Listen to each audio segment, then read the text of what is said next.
So I love those ad campaigns, you know, like I think the ad people are the most creative people on TV. Like they make, it's hilarious. You know, they got all these, you know, the talking geckos and all this stuff, you know. It's awesome. I mean, who would ever think of this He's stuff? got the British accent. That's what I'm saying. The Duck and Gecko guy is brilliant. And one of my favorites is Verizon Wireless. I love that little guy with the little geeky glasses, you know, and he's just kind of walking around. And I love how, you know, I love the one he's in the football stadium. He's going from, like, you know, literally one seat to the next seat to the next seat, and he's asking that question, you know, can you hear me now? Can you hear me now? Can you hear me now? You know, testing the reliability of the Verizon network. And then, of course, now I love these where, you know, the guy comes, he gets Verizon, he walks out, and there's like, you know, you know, I don't know, thousands of people in the follow him around, you know, to make sure they can hear on his cell phone.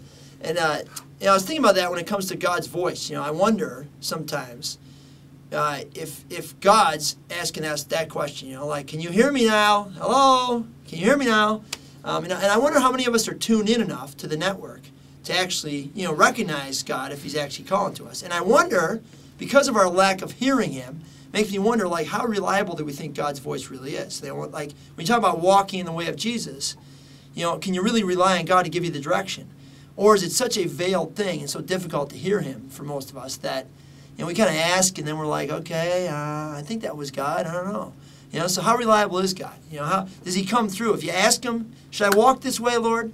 You know, well, can you hear Him now? Will you get it? You know, if He says, yeah, go that way, or will we miss it? You know, I don't know. I just think about that. You know, how reliable? I mean, maybe we don't go to God because we just don't think He's that reliable. Maybe because we just don't hear Him. We're not tuned in.